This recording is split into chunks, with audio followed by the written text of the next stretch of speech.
Yes, my dear students, very good morning to all of you in your bioacademic and spiritual science classes by your respected Mr. Sir. Yes, thanks dear students. तो आज का video Hindi medium में है। पादप वृद्धि एवं क्या पादप वृद्धि एवं यस बोलिए डेवलपमेंट की हिंदी क्या होगी? बोलिए पादप वृद्धि एवं परिवर्धन। ठीक है, तो पादप वृद्धि एवं परिवर्धन वाले दूसरे लेक्चर में आज हम आपको देने जा रहे हैं, दूसरा नहीं ये तीसरा लेक्चर है।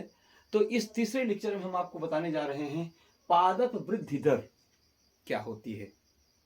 डियर स्टूडेंट्स, पौधों में जो वृद्धि की दर है उसे हम दो तरह से माप सकते हैं। उसका तरीका एक है सापेक्ष वृद्धि दर और एक है निरपेक्ष वृद्धि दर, जिसकी चर्चा हम इसी लेक्चर के लास्ट सेगमेंट में करेंगे, अंतिम समय में करेंगे। और इसके पहले हम जानना चाहते हैं कि पादप वृद्धि दर, पादप में जो वृद्धि होती है वो किस तरह की होती है। तो ध्यान रखिए बेटा, जैसा कि यहाँ पर मेंशन है, पादप में जो वृद्धि होती है वो दो तरह की होती है। एक अंकगणितीय वृद्धि होती है और एक ज्यामितीय वृद्धि होती है। यहाँ पर वृद्धि दर में जो है हम इस प्रकार से वृद्धि दर यानी समय के सापेक्ष अगर हम वृद्धि का आकलन करेंगे इस अंकगणितीय वृद्धि का, तो वो अंकगणितीय वृद्धि दर कहलाएगी। और ज्यामितीय वृद्धि का आकलन यदि हम समय के सापेक्ष करते हैं तो वह जो है ज्यामितीय वृद्धि दर कहलाती है। ठीक है, तो कहीं कोई कंफ्यूजन नहीं है। अब आइए हम लोग जो है ये अंकगणितीय वृद्धि दर से शुरुआत करते हैं। तो अंकगणितीय वृद्धि दर क्या होती है? हम जानते हैं कि वृद्धि कैसे होगी, प्रोटोप्लाज्मिक बढ़त या उसके आकार में बढ़त, उसके क्षेत्रफल में बढ़त, उसके भार में बढ़त या उसकी संख्या में बढ़त को हम वृद्धि ही कहते हैं। ठीक है, तो यह वृद्धि जो है क्या होती है, इसमें जो विभज्योतकी कोशिका होती है, विभज्योतकी ऊतक की जो कोशिका होती है वहीं से वृद्धि की शुरुआत होती है। तो इसमें इस कोशिका में जब प्रोटोप्लाज्मिक वृद्धि होती है तो प्रोटोप्लाज्मिक ग्रोथ होगी, जिससे आकार साइज ये सब बढ़ेगा। लेकिन जब संख्या में वृद्धि होती है तो संख्या की वृद्धि, यानी हम यहाँ पर संख्यात्मक वृद्धि दर का अध्ययन कर रहे हैं। तो संख्या कैसे बढ़ती है, संख्या के बढ़ने के आधार पर पौधों में वृद्धि कैसी होती है, कितने प्रकार की होती है और उसका दर क्या होता है, आज के टॉपिक का मुख्य उद्देश्य यही जानना है। ठीक, तो ध्यान रखिएगा, विभज्योतकी ऊतक की जो कोशिका होती है यह विभाजित होती है। विभाजित कैसा विभाजन होगा? सूत्री विभाजन होगा। तो सूत्री विभाजन के द्वारा जब ये विभाजित होगी तो क्या होगी, एक से दो कोशिका बनाएगी।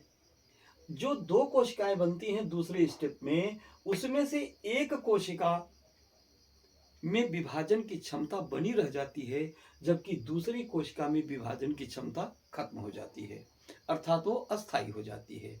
फिर दूसरे स्टेप में जब वृद्धि होगा तो उसमें जो विभज्योतकी कोशिका थी वो विभाजित होकर के एक से दो बनाएगी। दो बनने वाली नई कोशिकाओं में एक ही कोशिका में विभाजन की क्षमता होगी, जबकि दूसरे में विभाजन की क्षमता खत्म हो जाएगी। तो यहाँ हम देख रहे हैं तीसरे स्टेप में इस कोशिका से दो कोशिका बनी, एक में विभाजन की क्षमता है, दूसरे में क्षमता नहीं है। और ये पहले वाली दूसरे स्टेप वाली जो विभाजित कोशिका थी जो अस्थायी हो चुकी थी, जिसमें विभाजन की क्षमता खत्म हो गई थी। तो इस प्रकार से पूरा योग कोशिकाओं का हो गया 3। ठीक, चौथे स्टेप में 4 कोशिकाएं बनेगी, जिसमें एक में विभाजन क्षमता होगी, 3 में नहीं होगी। पांचवें स्टेप में 5 कोशिकाएं बनेगी, जिसमें एक में विभाजन क्षमता होगी, शेष 4 में विभाजन की क्षमता नहीं होगी।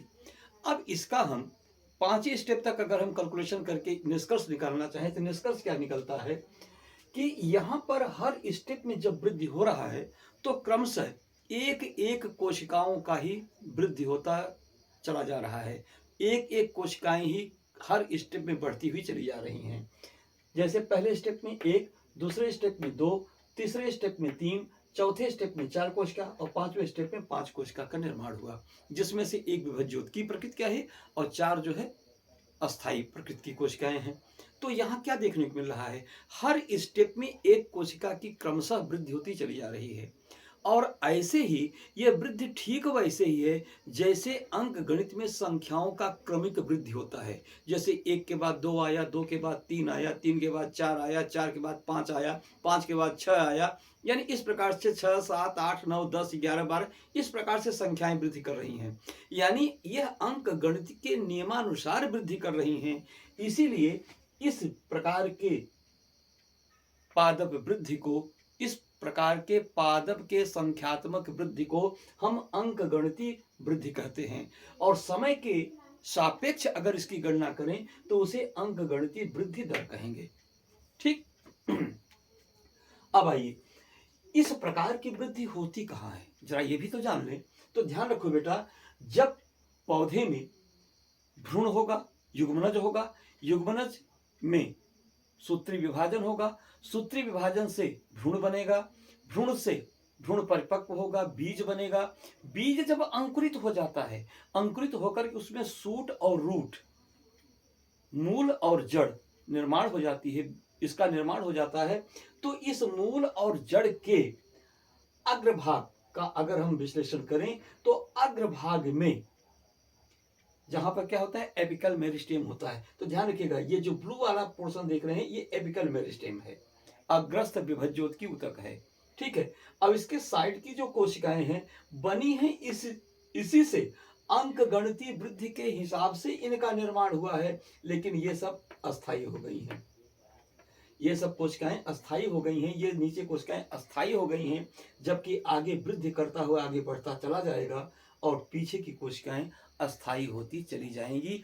अस्थायी होने के बाद फिर उनमें नंबर आएगा किसका, विभेदन, निर्विभेदन, निर्विभेदन और पुनर्विभेदन, यह प्रक्रिया शुरू हो जाएगी।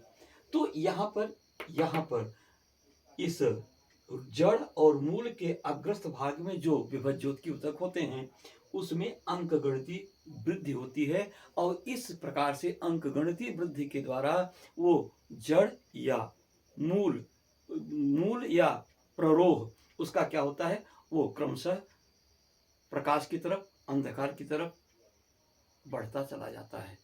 ठीक, ये हुआ।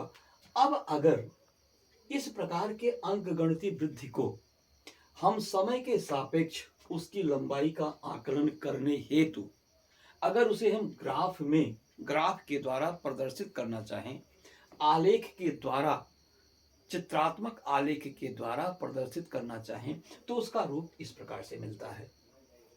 यहाँ पर y एक्सिस पर पौधे की हुई लंबाई को आकलित करते हैं, जिसको यल से प्रकट करते हैं, और x एक्सिस पर समय को जो है दर्शाते हैं। तो बढ़ते हुए समय के अनुक्रम में ये जो बढ़ती हुई लंबाई है, अगर इसके बीच में हम किसी पौधे में होने वाले अंक गणितीय वृद्धि का आकलन करें तो क्या देखते हैं कि यहाँ पर मान लीजिए जब हमने इसका आकलन करना शुरू किया उस समय मानते हैं कि पौधे की लंबाई यह L0 माने क्या थी, L0 मीन्स 1 थी। ठीक। अब यहाँ पर यह L0 था और समय क्या था, T0। तो L0 T0 समय पर पौधे की स्थिति ये थी समय के सापेक्ष। जैसे ही समय एक स्टेप आगे बढ़ा तो यह इस पौधे में जो कोशिकाएं हैं, कोशिकाएं विकसित होकर के एक से ये पहले स्टेप में पहुंच गई। जब ये दूसरे स्टेप में पहुंचा तो ये भी दूसरे स्टेप में पहुंच गया। ये तीसरे स्टेप में पहुंचा तो ये भी तीसरे स्टेप में, लंबाई भी तीसरे स्टेप में पहुंच गई। ये चौथे स्टेप में पहुंचा या टी स्टेप में पहुंचा तो लंबाई भी LT स्टेप में पहुंच गई। स्टेप माने चरण स्थिति में पहुंच गई। अब अगर इसको हम इस प्रकार से दर्शाएं तो जब समय एक था, एक समय एकांक, समय मतलब समय को सेकंड में दर्शाइए, समय को मिनट में दर्शाइए, घंटे में दर्शाइए, दिन में दर्शाइए, महीने में दर्शाइए, वर्ष में दर्शाइए, जो भी दर्शाइए वो समय सबके लिए एक ही मानक रखेगा। तो यदि इस समय पर मानते हैं अगर हम घंटे में दर्शा रहे हैं, मान लीजिए 1 घंटे में 1 घंटे में अभी 0 घंटे पर, यानी शुरुआत में इसकी लंबाई ये थी L0, और 1 घंटे में उसकी लंबाई क्या हो जाएगी, ये पहुंच जाएगी, यहाँ पे पहुंच जाएगी। दूसरे घंटे में इसकी लंबाई यहां से पढ़ के L2 हो जाएगी, L1 L2।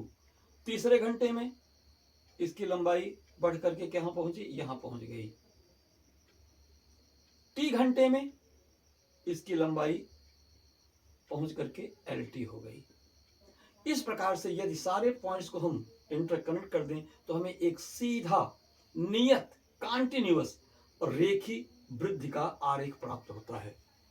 तो यह नियत रेखी वृद्धि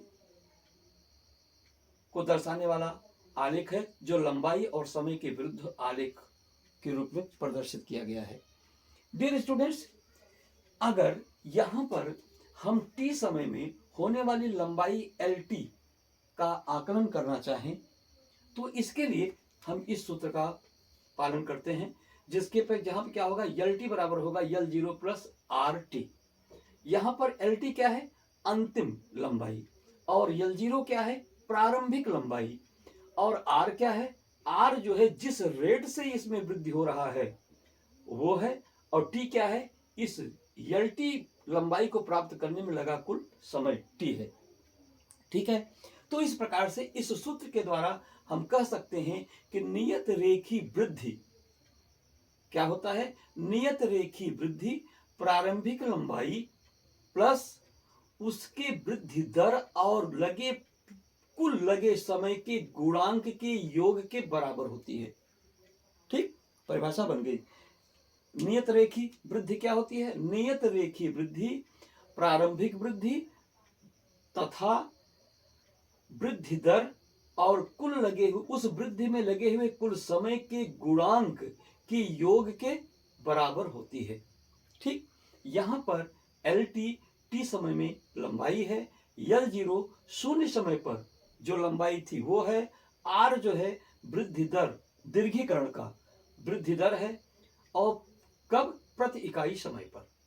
ठीक, इस प्रकार से इस फार्मूला के द्वारा हम इस अंकगणितीय वृद्धि का आकलन कर सकते हैं। डियर स्टूडेंट, अब बात आती है ज्यामितीय वृद्धि दर की। तो ज्यामितीय वृद्धि दर सबसे पहले जान लें क्या होती है। ज्यामितीय वृद्धि दर चरघातांक की वृद्धि होती है। क्यों इसको चरघातांक की वृद्धि के रूप में दर्शाया गया है, इसलिए यहाँ अब देखिए, यहाँ पर जैसे जो एक विभज्योत ऊतक की एक कोशिका है, इस कोशिका में जब विभाजन से 1 से 2 कोशिकाएं ख और ग बन रही हैं तो क्या होता है, इन दोनों कोशिकाओं ख तथा ग में विभाजन की क्षमता बनी रह जाती है। विभाजन क्षमता घटती नहीं है, बनी रह जाती है। इस प्रकार से ये दोनों कोशिकाएं तीसरे स्टेप में, पहला स्टेप, दूसरा स्टेप, तीसरा स्टेप, तीसरे स्टेप में ये कोशिकाएं जो बनेगी, इन दोनों के विभाजन से जो कोशिकाएं बनेगी, इससे 2 कोशिका घ और अंग, अब इससे 2 कोशिका च और छ का निर्माण होगा। ठीक है, तो पहले स्टेप में 1 कोशिका, दूसरे स्टेप में 2 कोशिका, तीसरे स्टेप में 4 कोशिका, और पहला स्टेप, दूसरा स्टेप, तीसरा स्टेप, और चौथे स्टेप में इसका दुगुना यानी 4 दूनी 8 कोशिका।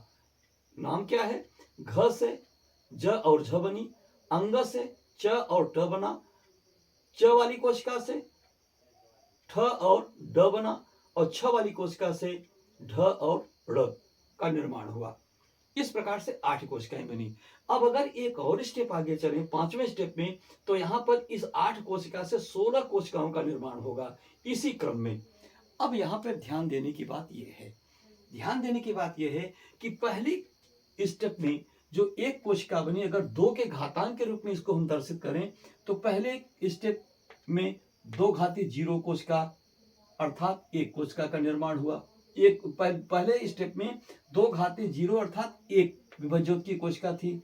जब इसमें विभाजन हुआ तो दूसरे स्टेप में यह क्या हुई, 2 घाते 1 बराबर 2 कोशिका बन गई, देख रहे हैं। तीसरे स्टेप में 2 घाते 2 बराबर 4 कोशिका बन गई, और चौथे स्टेप में 2 घाते 4 बराबर 8 कोशिका बन गई, जो यहाँ देख रहे हैं। 5वें स्टेप में 2 घात 8 बराबर 16 कोशिका बन गई, जो यहाँ देख रहे हैं। तो यहाँ अगर घातांक को देखें तो ऐसी वृद्धि जिसको हम चलते हुए घातांक के रूप में दर्शा सकें, ऐसी वृद्धि को चर घातांकी वृद्धि कहा जाता है। चर माने चलायमान, चलने वाला घातांक। ऐसी वृद्धि जिसको प्रदर्शित करने के लिए हमें किसी संख्या के चलते हुए घातांक के रूप में प्रदर्शित करना पड़ता है, वह वृद्धि चर घातांक की वृद्धि कहलाती है। और ऐसी वृद्धि को हम ज्यामितिक वृद्धि कहते हैं, जियोमेट्रिक ग्रोथ कहते हैं।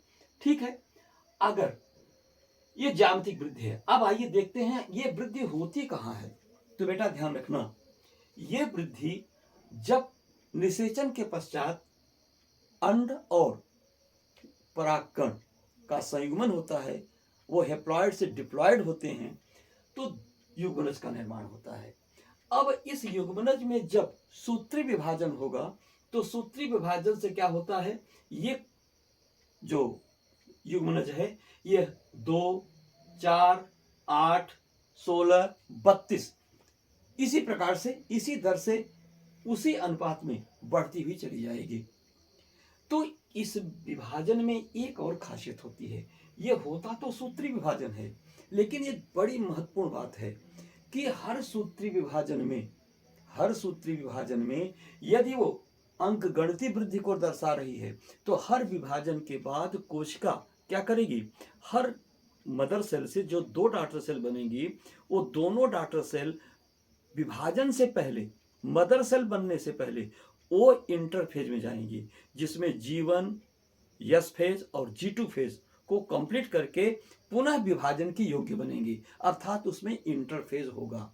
लेकिन यहां पर जब युग्मनज विभाजित होने लगता है ज्यामितीय वृद्धि की दर से, तो इतना तेज विभाजन होता है कि इसमें इंटरफेज के लिए कोई स्थान ही नहीं रहता, कोई चांस ही नहीं रहता। यानी बिना इंटरफेज के कोशिका कंटिन्यू विभाजित होती चली जाती है। 2, 4, 8, 16, 32, 64, 128 इस प्रकार से इसी क्रम से वो बढ़ती हुई चली जाती है। इंटरफेज इसमें नहीं होता। परिणाम क्या होगा, जब इंटरफेज नहीं होगा तो कोशिकाएं हर डॉटर सेल मदर सेल बनने से पहले वो आकार ग्रहण नहीं कर पाती है जो उसके पहले वाले मदर सेल का था। तो परिणाम क्या होता है, कोशिकाएं विभाजित होती चली जाती हैं और क्रमशः छोटी होती चली जाती हैं। इस प्रकार के सूत्री विभाजन प्रायः भ्रूणों के विकास में ही देखने को मिलते हैं, चाहे वो जंतु हो या पादप हो। लेकिन इस प्रकार के विभाजन में चूंकि इंटरफेज नहीं होता है, इसलिए इस प्रकार के विभाजन को विखंडन या क्लीवेज नाम से संबोधित किया जाता है।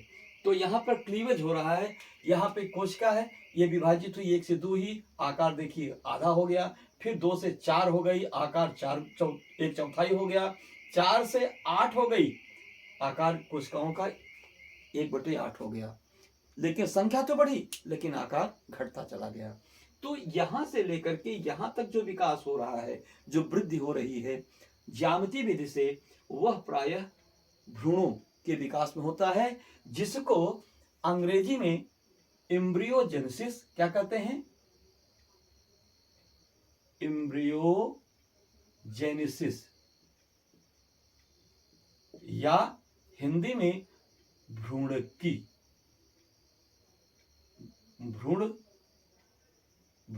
जनन नाम से संबोधित करते हैं। ठीक, तो ज्यामितिक वृद्धि जो है यह भ्रूण जनन में होता है। ठीक है, अब आइए इस वृद्धि को यदि समय के सापेक्ष, इस वृद्धि को जो भार के रूप में हो सकता है, लंबाई के रूप में हो सकता है, इस वृद्धि को यदि हम आकार के रूप में वृद्धि हो सकता है, भार के रूप में वृद्धि होगा, संख्या के आधार पर वृद्धि होगा, इस वृद्धि को अगर हम समय के सापेक्ष आलेख के रूप में, ग्राफ आलेख के रूप में प्रदर्शित करें और समय को एक्स एक्सिस पर तथा आकार में वृद्धि या भार को हम वाई एक्सिस पर प्लॉट करें, दर्शाएं, तो हमें क्या होता है, एक प्रकार से यहां पर एक सिग्मॉइड ग्राफ, सिग्मा यस के आकार का सिग्माइड ग्राफ प्राप्त होता है। कहने का अर्थ क्या हुआ कि ज्यामितीय वृद्धि दर को दर्शाने वाला ग्राफ सिग्माइड या यस के आकार का होता है। ठीक, अब आइए इस प्रकार के इस सिग्माइड ग्राफ को अगर हम थोड़ा सा इसकी विवेचना करें तो मान लीजिए यहां एकांक समय पर यहां पर ये वृद्धि हुई, कहां पे, यहां पहुंचा। दूसरी अवस्था में इतने कम से समय में वृद्धि यहां से यहां पहुंच गई, लेकिन अगले समय में समय बढ़ता जा रहा है लेकिन वृद्धि आगे नहीं जा रही है। इस प्रकार से इस ग्राफ का आकार सिग्मॉइड यस के आकार का हो गया। यहां पर देखिए, यहां से लेकर के यहां तक की जो अवस्था है यह लैग फेज है। लैग फेज क्या होता है? लैग फेज क्या होता है? लैग फेज वो होता है जिसमें कोशिकाएं अपने विभाजन की तैयारी करती हैं। तो समय बीतता गया लेकिन कोशिका में विभाजन बहुत मामूली हुआ। ठीक है, मान लीजिए आप कह सकते हैं कि ये कोशिका जब विभाजन के लिए तैयार हुई, यहां से यहां तक की अवस्था क्या हो गई, ये लैग फेज में आ गया। ठीक है, फिर इसके बाद यहां से जब कोशिकाएं दो हुई तो दो से क्या हुआ, एकाएक इतने कम समय में 2 से 4 हो गई। फिर यहां पे 2 से 4 हुई, 4 से 8 हुई, 8 से 16 हो गई और इस प्रकार से यहां पहुंच गया। लेकिन आगे जाकर के क्या हो रहा है, ये अब आगे ग्रोथ नहीं हो पा रहा है, कोशिकाओं में विभाजन नहीं हो पा रहा है। क्यों? इसका कारण है, इसका कारण है प्रकृति और प्रकृति के द्वारा उपलब्ध कराए गए संसाधन, जो किसी जीव के लिए यह प्रकृति उपलब्ध कराती है। संसाधन में क्या आएगा? संसाधन में क्या आएगा? संसाधन में उस जीव के पोषण की सामग्री, उस जीव को स्वस्थ रहने की सामग्री, उस जीव को बीमार न करने वाले कारकों की अनुपस्थिति, उस जीव में प्राकृतिक अवरोध न उत्पन्न करने वाले अनुकूलता, ये सारी चीजें क्या होती हैं, ये प्राकृतिक संसाधन में आती हैं, जिसको एनवायरमेंटल प्रेशर या प्राकृतिक दबाव या प्रकृति की कैरिंग कैपेसिटी, वाहक बल कहा जाता है। ठीक है, तो प्रकृति क्या काम करती है? प्रकृति में जो है कोई जीव यदि कहीं आ गया, वहां पर्याप्त पोषण की व्यवस्था है, पर्याप्त पोषण की व्यवस्था है, कोई उनको मारने वाला शिकारी नहीं है, उनको रोग उत्पन्न करने वाला कोई रोगाणु नहीं है, और पोषण पर्याप्त है, मौसम प्रकृति पूर्णतः उनके अनुकूल है, जलवायु उनके अनुकूल है, तो अगली जरूरत क्या पूरी होती है? अगली जरूरत उनकी होती है अत्यधिक संतानोत्पत्ति करना, यानी अपने में विभाजन करके अपनी संख्या वृद्धि को करना। तो जब संख्या की वृद्धि करेंगे तो क्या होगा, उनके पॉपुलेशन में, उस जीव में क्या होगा, वृद्धि होगा, उस कोशिका में वृद्धि होगी। यह वृद्धि जब होने लगेगी तो अपने संसाधनों का महत्तम उपयोग करेंगे। जब महत्तम उपयोग करेंगे, जब तक संसाधन उपलब्ध होंगे उस कम से कम समय में वो क्या करेंगे, अपनी महत्तम वृद्धि कर लेंगे।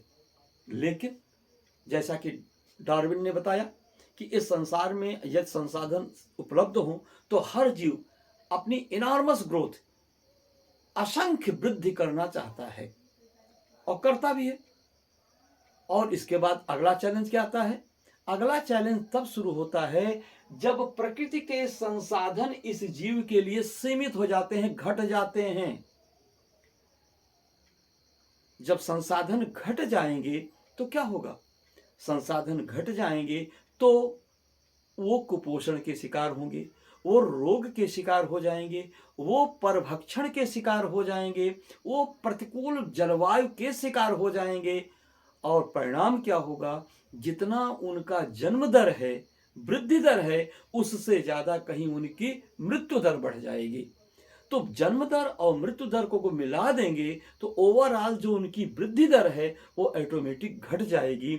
और घट क्या जाएगी? रुक जाएगी। और रुकने के कारण समय तो बढ़ता जाएगा लेकिन उनमें वृद्धि नजर नहीं आएगी। यही कारण है कि आगे जाकर के ग्राफ क्या होता है, रुक जाता है, उधर आगे नहीं बढ़ता, बल्कि वो मुड़ करके समय के सापेक्ष समानांतर आगे बढ़ने लगता है, जो यह दर्शाता है कि अब इस जीव में वृद्धि नहीं हो रही है, जितना बढ़ रहा है, जितना वो जन्म ले रहा है उससे कहीं ज्यादा वो मर रहा है, या जितना जन्म ले रहा है उसी के बराबर वो मर भी रहा है, यानी जन्म और मृत्यु का दर बराबर हो गया है। इसलिए ग्राफ क्या हो गया है, समय के समानांतर हो गया है।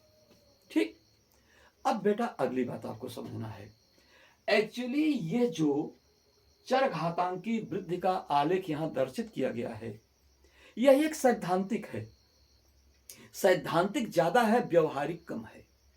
कहने का अर्थ क्या हुआ, कहने का अर्थ हुआ कि प्रकृति में किसी भी जीव का चरघातांकी वृद्धि बहुत अल्पकालिक होता है और रेयर केसेस में होता है। ज्यादा से ज्यादा उस जीव में अंकगणितीय वृद्धि ही देखने को मिलती है। अंकगणितीय वृद्धि जीवों में व्यवहारिक है और चरघातांकी वृद्धि सैद्धांतिक है। ये कह रहे हैं ना, प्रकृति दबाव और भोजन की अनुपलब्धता के कारण किसी भी जीव में चरघातांकी वृद्धि असंभव होती है। यह सैद्धांतिक मात्र है।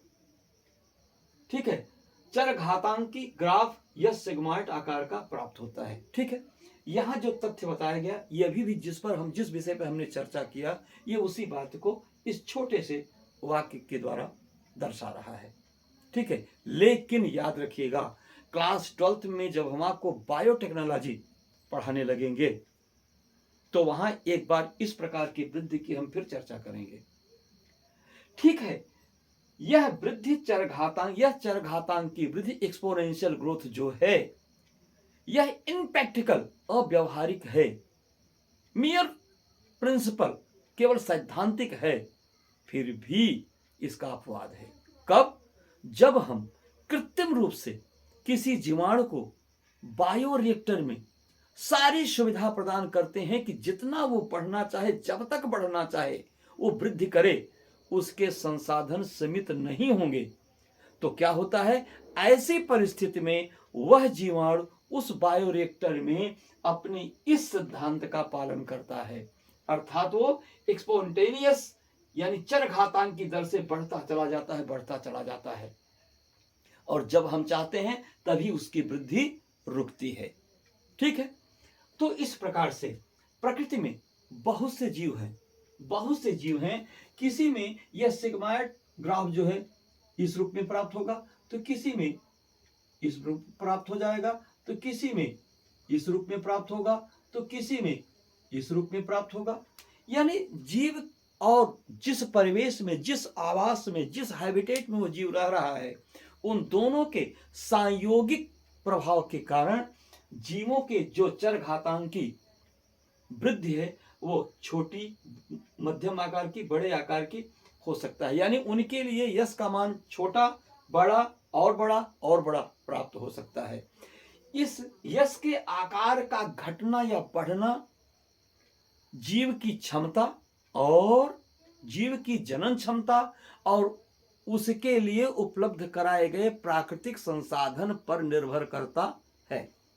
यस डियर स्टूडेंट्स, अब आइए, अब यदि इस चरघातांकी वृद्धि को हम सूत्रों में पिरोएं तो किसी भी जीव का चरघातांकी वृद्धि अर्थात WT इस समय पर होने वाली यह वृद्धि, यह बराबर होती है W0 प्रारंभिक भार गुणे जो स्वाभाविक लघुगणिक आधार है उसके घातांक, उसके सापेक्ष वृद्धि दर और समय के गुणांक के घातांकी मान के बराबर होता है। शब्द मैंने जो ध्यान दिया, प्रयोग किया, उसको आप इसी सूत्र को इस रूप में पढ़ सकते हैं कि किसी भी जीव का चरघातांकी वृद्धि उस जीव के प्रारंभिक वृद्धि तथा लघुगणिकीय आधार पर सापेक्ष वृद्धि दर और समय के गुणांक के घातांकी गुणांक के बराबर होता है। यहां पर WT अंतिम आकार या भार या संख्या है, अंतिम आकार, भार या संख्या है। और यहाँ पर W0 प्रारंभिक आकार, भार या संख्या है, R सापेक्ष वृद्धि दर है, T वृद्धि में लगा हुआ कुल समय है और E स्वाभाविक लघुगणित का आधार है। ये जो लॉगरिथम के जो वैल्यू आते हैं ये उसको बताया गया है। ठीक है, तो इस प्रकार से ये ज्यामितिक वृद्धि दर की बातें हुई। अब बेटा, अब ये सारी चीजें हो गई, अब हम कुछ विशेष पॉइंट पर चर्चा करेंगे।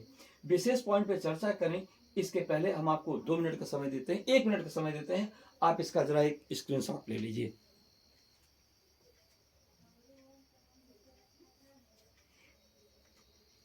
Yes, thank you. अब बेटा आओ, अब हम लोग क्या काम करेंगे, यहां पर इस लेसन के लास्ट में आपने देखा होगा हमारे सामने 2 फिगर बने हुए हैं। एक पत्ती है, इस पत्ती में, इस पत्ती का आकार 5 वर्ग सेंटीमीटर है और इसमें 5 वर्ग सेंटीमीटर से क्या हो रहा है, ये पत्ती अपना आकार वृद्धि करके अपना आकार 10 वर्ग सेंटीमीटर कर ले रहा है।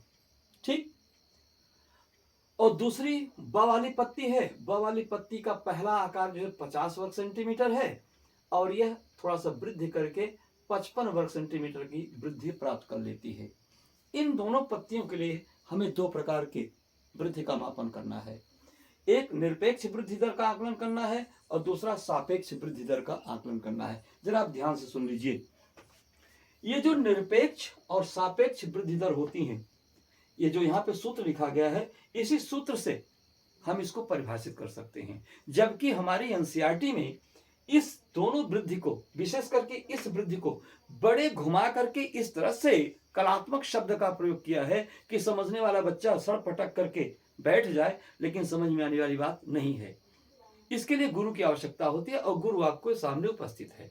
तो ध्यान रखिएगा, निरपेक्ष वृद्धि दर क्या होती है, किसी पौधे में होने वाली वह वृद्धि जिसका आकलन हम एकांक समय पर करते हैं, एकांक समय की तुलना में करते हैं। यानी इस समय कितनी वृद्धि हुई तो अगले समय क्या वृद्धि होगी। तो समय के आधार पर, समय के आधार पर जो हम पूरे टोटल ग्रोथ का आकलन करते हैं वह पौधे का निरपेक्ष वृद्धि दर होता है। ठीक, और सापेक्ष वृद्धि दर की गणना प्रारंभिक वृद्धि के सापेक्ष की जाती है। यानी जो प्रारंभिक वृद्धि किसी पौधे में थी, जो ये 5 सेंटीमीटर की वृद्धि पहले से थी, इस 5 सेंटीमीटर पर जो यह वृद्धि हुई वह क्या है, इसके बेस पर इसकी कितनी वृद्धि हुई। पौधा इतने आकार में था, इतने से इतना हो गया, तो इसमें कितनी वृद्धि हुई या कितने प्रतिशत वृद्धि हुई। तो इस प्रारंभिक वृद्धि के आधार पर जिस वृद्धि की हम आकलन करते हैं, उस टोटल जो पूरे वृद्धि का आकलन करते हैं उसे सापेक्ष वृद्धि दर कहा जाता है। ठीक है, दोनों में अंतर क्या है, निरपेक्ष वृद्धि दर का आकलन एकांक समय के आधार पर किया जाता है और सापेक्ष वृद्धि दर का आकलन प्रारंभिक वृद्धि के आधार पर किया जाता है। ठीक, आइए देखते हैं। यहां पर तो निरपेक्ष वृद्धि दर अगर प्रतिशत में निकालना है तो क्या करना होगा, अंतिम वृद्धि यानी कुल वृद्धि बटे एकांक समय, कुल वृद्धि बटे एकांक समय यानी समय, एकांक समय, एकांक समय प्रति समय, कुल वृद्धि बटे कुल समय। तो यहां क्या होगा, अंतिम वृद्धि, कुल समय कैसे, कुल वृद्धि कैसे निकलेगी, जो अंतिम में वृद्धि है उसको जो प्रारंभिक वृद्धि दोनों से निकाल दें, घटा दें, यानी अंतिम वृद्धि माने ऋण प्रारंभिक वृद्धि बटे एकांक समय। अगर इतने करेंगे तो हमें निरपेक्ष वृद्धि कर प्राप्त होगी, निरपेक्ष वृद्धि दर, यानी एकांक समय में जो वृद्धि हुई यह जानकारी हो जाएगी। लेकिन अगर इसमें प्रतिशत निकालना है तो इसी में 100 से गुणा कर दीजिए तो ये निरपेक्ष वृद्धि दर का प्रतिशत आ जाएगा। तो निरपेक्ष वृद्धि दर के प्रतिशत का हुई आकलन हम करते हैं। तो पहली वृद्धि कितनी थी, पहली वृद्धि कितनी थी, अंतिम वृद्धि 10 वर्ग सेंटीमीटर माइनस अंतिम प्राथमिक वृद्धि, प्रारंभिक वृद्धि 5 वर्ग सेंटीमीटर, 10 माइनस 5 एकांक समय बराबर 1 गुणे 100 बराबर कितना हुआ, 10 में से 5 निकल गया 5 बटे 1 बराबर 5 गुणे 100 बराबर 500%। तो इस अ वाले चित्र के लिए निरपेक्ष वृद्धि दर का प्रतिशत कितना प्राप्त हुआ? 500%। और आइए इसी अ के लिए सापेक्ष वृद्धि दर का प्रतिशत निकालें। तो सापेक्ष वृद्धि दर का प्रतिशत होगा कुल वृद्धि बटे प्रारंभिक वृद्धि गुणे 100। कुल वृद्धि कैसे निकलेगी? अंतिम वृद्धि यानी अंतिम वृद्धि ऋण प्रारंभिक वृद्धि बटे प्रारंभिक वृद्धि गुणे 100। तो अंतिम वृद्धि 10 वर्ग सेंटीमीटर, प्रारंभिक वृद्धि 5 वर्ग सेंटीमीटर, माइनस एक प्रारंभिक वृद्धि 5 वर्ग सेंटीमीटर गुणे 100 बराबर 10 माइनस 5 बटे 5 बराबर 1 गुणे 100 बराबर 100% प्राप्त हुई। ठीक, ये प्राप्त हुई। अब इसी चीज को इस वाले ब वाले फिगर पे अगर आप प्रयोग कीजिए तो ब वाले चित्र के लिए निरपेक्ष वृद्धि b बराबर होगा प्रारंभिक अंतिम वृद्धि 55 वर्ग सेंटीमीटर माइनस 50 वर्ग सेंटीमीटर बटे 1 बराबर 5 बटे 1 गुणे 100 बराबर 500%, यानी वही प्राप्त हुआ जो यहाँ पे प्राप्त हुआ था। लेकिन सापेक्ष वृद्धि दर क्या हुआ? सापेक्ष वृद्धि दर क्या हुआ? अंतिम वृद्धि 55 वर्ग सेंटीमीटर माइनस प्रारंभिक वृद्धि 50 वर्ग सेंटीमीटर बटे प्रारंभिक वृद्धि बराबर बटे 50 वर्ग सेंटीमीटर बराबर ये 5 बटे 50 50 तो क्या हुआ? ये कट गया 1/10 1/10 गुणे 1/10 का मतलब 0.1 गुणे 100 माने 10%। अब यहां ध्यान दीजिए, यहां पर जब आधार 5 वर्ग सेंटीमीटर था, प्रारंभिक वृद्धि जब 5 वर्ग सेंटीमीटर थी, तो इसके लिए सापेक्ष वृद्धि दर का प्रतिशत हमको प्राप्त हुआ 100। ठीक है, लेकिन इस चित्र में जब प्रारंभिक वृद्धि 50 वर्ग सेंटीमीटर थी 50 वर्ग सेंटीमीटर थी, तो इसके लिए सापेक्ष वृद्धि दर का प्रतिशत प्राप्त हुआ 10, यानी आधार प्रारंभिक वृद्धि जितना अधिक होगा उसका सापेक्ष वृद्धि दर उतना ही कम होगा। प्रारंभिक वृद्धि जितना ही कम होगी उसका सापेक्ष वृद्धि दर उतना ही अधिक होगा। ठीक, तो इस प्रकार से बेटा आज ये चैप्टर यहां पर क्या हुआ? कंप्लीट हुआ। अब हम कह सकते हैं कि आज पादप वृद्धि एवं परिवर्धन वाला चैप्टर समाप्त हुआ। अब आपकी अपेक्षा पर हम आपको और भी देते जाएंगे। ये आपका तीसरा लेक्चर है। ठीक है, तो 3 लेक्चर में लेसन समाप्त हुआ। आप आराम से इसका नोट्स बनाइए, पढ़िए, कोई प्रॉब्लम हो तो पूछिए। और बस अब एक थैंक यू आपको, आपके इस मोटिवेशन के लिए। किस मोटिवेशन के लिए? आपकी जागरूकता के लिए। और वेरी वेरी थैंक्स बेटा। अच्छा लगा हो लाइक कीजिए, सब्सक्राइब कीजिए और अपने फ्रेंड्स को शेयर कीजिए। Yes, thank you very very much for today. Thank you.